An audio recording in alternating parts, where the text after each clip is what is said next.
I had to feed 22 horses every morning before I earned the right to have breakfast. Imagine an 8.5-year-old kid getting up in the dark in Canada and going outside and opening the barn door. And I remember there would be like 30 rats every time I opened the barn door. And they would scurry around, and I would hope that none of them would stay around. And one time I went back to the house and I said, "Dad, can you come with me?" And he locked the door and he says, "Go out and do your chores and don't come back until they're done." And it was kind of the beginning of me realizing that I wasn't in a supportive environment. And I learned one thing, and one thing only, is that if I was willing to work hard, then I could get my dad's attention. But I remember waking up, I was about 13 or 14 years old, and this was the day my dad had promised me it was going to be yes. This was the day we were going to play together. We were going to throw the football back and forth, and I was super excited. I popped out of my bed and I ran down the stairs, and I saw my father where he always is. His ankle is chained to the desk. But as I got closer, I knew something was wrong. It was like I could feel there was a heaviness in the air. And I started to get nervous. And I went, "Dad?" And he went, "Yes." I went, you ready to go play?" And the weirdest thing happened is he turned, he looked at me, and I felt myself shrinking down. And he stood up, and this shadow cast over me, and he goes, "Do you have any idea what it takes to put food on the table? Do you think that this roof just puts itself there? Money doesn't grow on trees, you know. One day you're gonna have to work hard for money. Now get out and play on your own before I put you to work."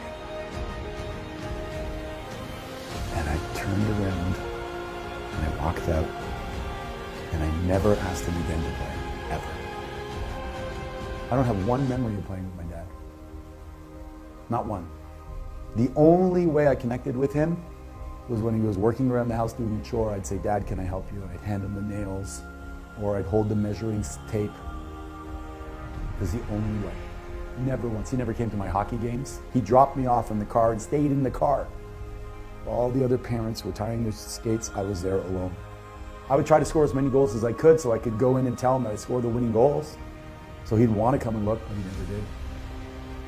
I remember winning honors in school for academic achievement, looking out in the crowd, hoping to see my dad, but he was never there.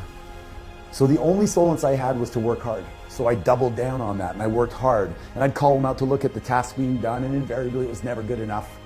So I doubled down again and worked harder. It didn't feel good at the time, but in life what you do, if you do what is easy, life will be difficult. But if you do what is difficult, life will be easy. I got the difficult part up front, and I got really good at it. By the time I was 14, I saved up enough money to get a scooter. By the time I was 16, I had my first car. By the time I was 17, I thought, you know what? I'm out of here. This sucks. I mean, I could go out and make 4 times the amount of money living on my own, even if I have to pay rent, I don't care. So I moved out, I drove a taxi. I did carpentry, I cut lawns, I washed windows. I did anything that was hard work, because that's all I knew. And then my life changed. I got a call from my stepmom, and she said, "Your dad has cancer." So I jumped on a plane and I did everything I could. I took care of the house. He said to me he had some back taxes from Canada that were unpaid. I said, "Yes, I'll pay them for you." I did everything I possibly could. And I remember the day I had to leave to go back to take care of my family. I had a young son at the time, and I had nothing left. And I asked my dad, well, he was probably 98 pounds lying in the bed. And I said, "Dad, can you think of a time when I made you proud?" And I'm thinking to myself, my God, there's a whole bunch. I was almost a millionaire by that time. I had done so many things. I'd risen up, I'd opened a restaurant, I'd learned a new language, I'd done so many things. This was the time he was going to go, "Of course, son, let me read from a list."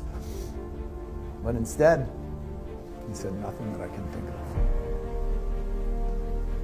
And I don't know if it broke my spirit, or if I thought I had hit rock bottom, I hit another layer. But when I got back home, actually, I was fired from my job. My marriage had fallen apart.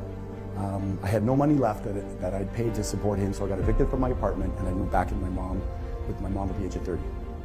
So there I am, 30 years old, working 16 hours a day for 20 years, and I have absolutely nothing to show for it, except maybe a skill set on how to work hard. But I tell you what, when you're down there and you think there's nothing left, it's the foundation to grow from.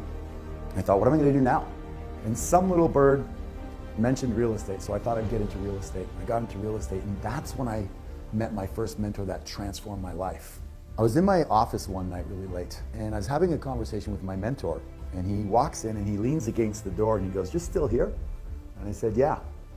And he goes, "You really have a great work ethic." And I went, "You talking to me?"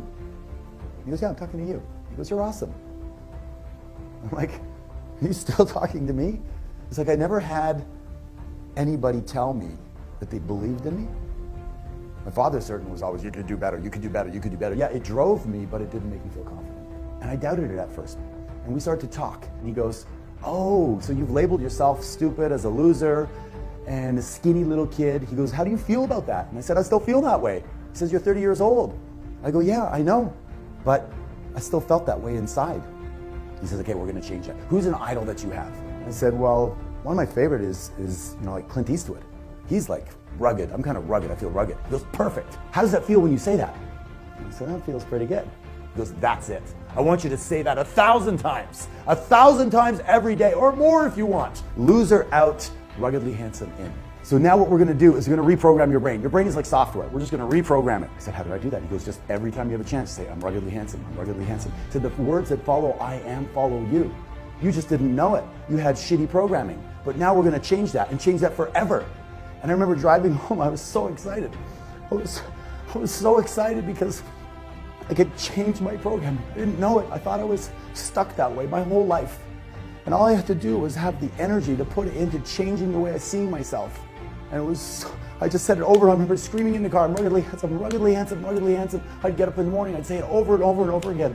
I'd say it as much as I possibly could. And then spontaneously one morning, I was in the shower and I said, "I'm the greatest real estate agent in my area. I'm the greatest real estate agent in my area." And I went from one sale in my first year to in a few years, 100 sales. I broke every record there was. And then I bought the freaking company. Went from farm boy to financially free. I became resourceful. I became capable of doing things I didn't know I was gonna do. The most powerful force in the human psyche is how we describe ourselves to ourselves. Who's giving you labels? You're too short, you're too tall, you're quiet, you're introverted. And you take on those labels and you wear them like they're your persona. And then you live into them, like a role that you were given in life. You can rewrite that. You can make it whatever you want. Insert it and then program it. I am.